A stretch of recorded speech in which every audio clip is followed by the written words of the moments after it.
Hindi ako narito para ipilit ang sarili ko sa inyo. Narito ako dahil sa bayanan.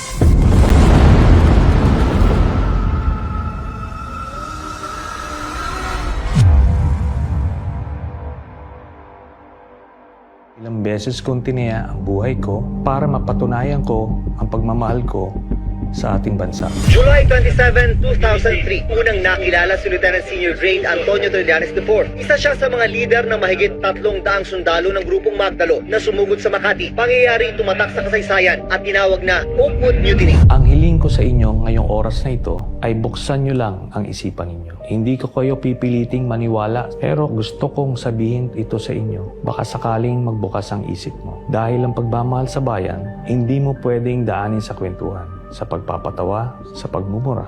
Madadaan mo ito sa katotohanan. Ito ang buong kwento ko. Noong 2016, nagsimula kaagad ang patayan. You have to shoot them dead. I can't stand to feel like this.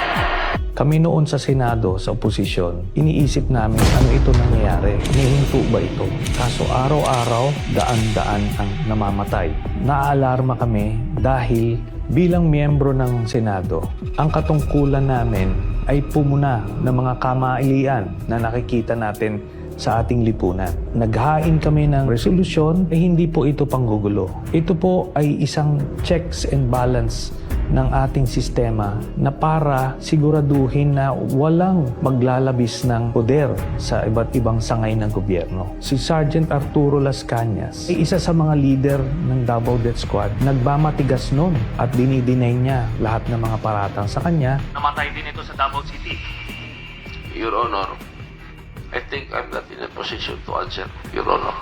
During the investigation, lumabas po si Mr. Edgar Matubato. Siya ay isang original member ng Davao Death Squad simula pa noong 1989 or 1990 at kung saan dinitalye niya kung paano nagsimula yung Davao Death Squad, sino-sino yung mga pinuno nito, paano sila na-organisa, paano sila pumapatay, hanggang nung umalis siya nung mga 2011 or 2012 dahil napagbintangan siya na siya ay pumatay sa isang personalidad. Dahil sa bintang na ito, si Edgar Matubato ay tumakas papuntang Maynila at nag-walk-in siya sa Department of Justice noong 2014. Bakit po nandito kayo? Para malaman ng taong bayan ang ginawa namin sa Davao City. Para mabigyan ng katarungan yung lahat, yung namamatay ng mga inosente. Siya ay kinwestiyon ng NBI agents, tinitignan kung totoo ang kanyang storya at dito na nga mas lumalim yung investigasyon. Yung lahat ng mga pinangalanan ni Mr. Matubato na mga miyembro ng Davao Death Squad, na mga miyembro rin ng Philippine National Police, ito ay pinatawag namin sa Senado. Itong si Sergeant Arturo Las Cañas, kinalaunan, siya ay umamin na totoo nga lahat ng mga sinabi ni Edgar Matubato at mas marami pa siyang sinabi tungkol sa Davao Death Squad. I would like to ask for an apology and an understanding of what I have said because I'd like all the testimonies of Edgar Matubato against myself. Sila talaga ang nag-organisa nung Davao Death Squad under Mayor Rodrigo Duterte. At ang mga sinalaysay nila Edgar Matubato at Arturo Las Cañas ang mga naging basihan ng unang communication na naisampa sa International Criminal Court. Ito ay nung panahon na naging miyembro tayo ng ICC noong November of 2011 hanggang March of 2019. Si Arturo Las Cañas, masasabi ko na meron siyang photographic memory. Kaya nung siya ay in-interview na ng ICC investigators, isang linggo siyang na cross-examine. Sinubukan talaga, balibalik ta rin yung kanyang testimonya, pero pare-parehas ang lumabas na mga detalye. Ilang mga specific cases ng murder ang isinama niya sa kanyang 186-page affidavit kung sino yung mga miyembro ng hit squad, sino yung nag-drive ng getaway vehicle, gamit na pagpatay, saan pinatay, dinala at nilibing. Ganong kadetalye ang kanyang affidavit. Kaya dahil dyan, siya ay naging star witness. Sa report ng The New York Times noong 2017, nasa kustodiya na raw ng ICC o International Criminal Court si Las Cañas na nagbibigay proteksyon sa mga testigo.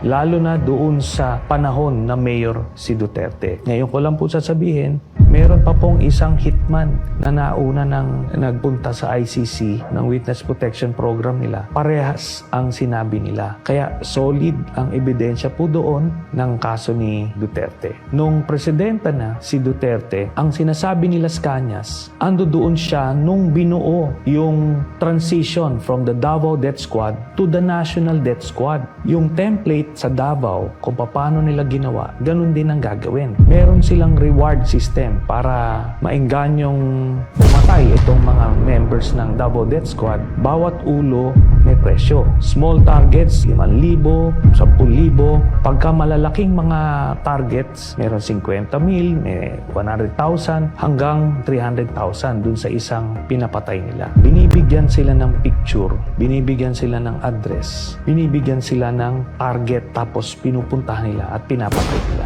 Ina-assume nila Matobato at ni Las Cañas na kung ang sinabi sa kanila ay ito ay pusher or drug addict. Sa totoo lang, hindi nila alam kung ano yung sinusubo sa kanila. Nung binuo sila, ito ay paniniwala nila na sila ay nakakatulong sa lipunan, na nililinis nila yung mga dumi ng lipunan. Pero kinalaunan, namomotivate na sila doon sa reward. Kaya dahil sa tiwala nila kay Duterte, akala nila lahat ng yun ay totoo. Until napapaisip sila kung totoo ba talagang mga salot sa lipunan yung pinapatay? Kasi meron silang pinatay na isang pamilya. Meron mag-asawa, may buntis na babae, tapos may anak na bata. Kaya doon sila nagtatanong, ano ba itong nangyayari talaga? Lumabas ang sagot nung 2003 nung nakilala ni Mr. Las Cañas si Michael Yang, Sammy Uy at Charlie Tan. Ito ay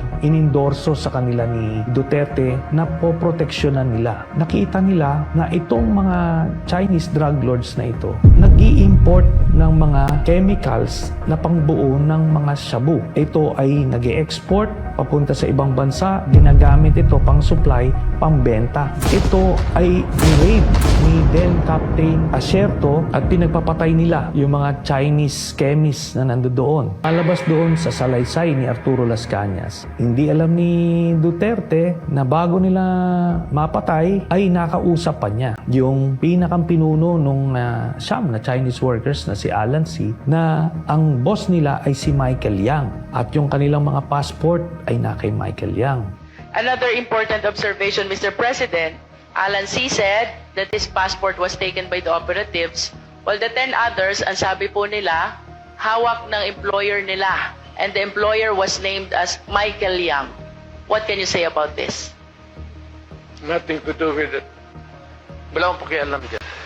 Yun na nga ang lumalabas na pinoproteksyonan na sikreto ni Duterte. Ang involvement niya sa isang drug lord sa Davao. Noong 2016, nung naging presidente, si dating Pangulong Rodrigo Duterte, isa sa mga unang appointees niya ay si Michael Yang bilang economic advisor. Kaya dito magtataka tayo, bakit isang Chinese citizen ay gagawing economic advisor ng isang presidente? Kinalaunan nakita namin kung bakit niya to ginawa para masabi niya sa buong bürokrasya, sa AFP, PNP, PDEA na protektado niya ito, tao niya ito, si Michael Yang.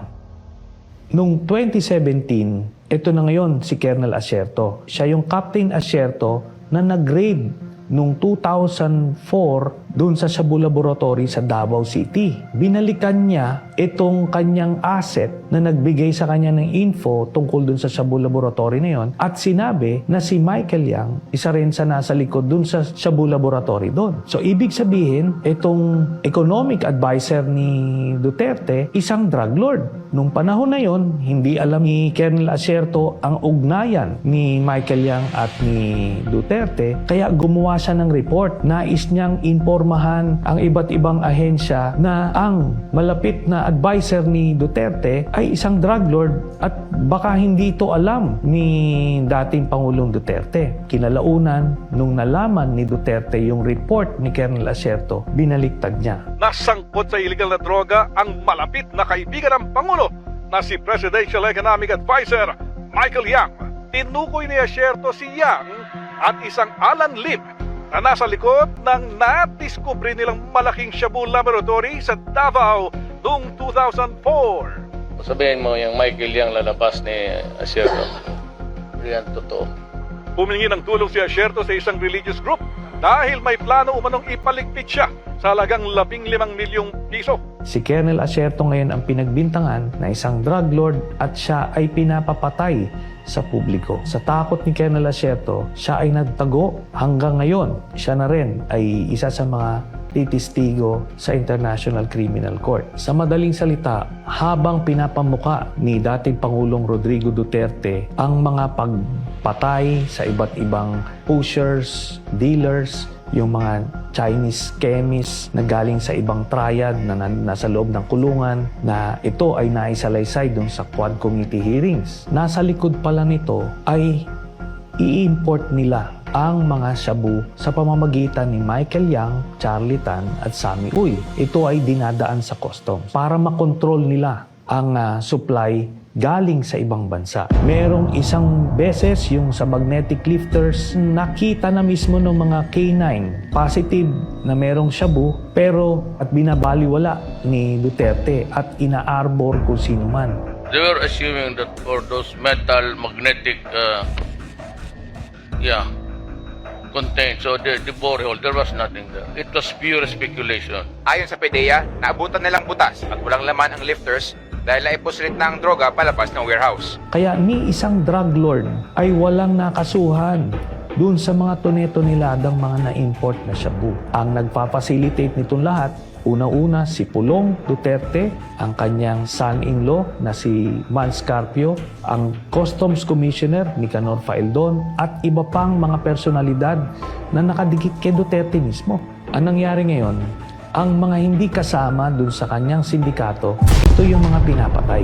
Kaya akala nung mga kababayan natin na talagang may nangyayaring patayan ng mga involved sa illegal drugs.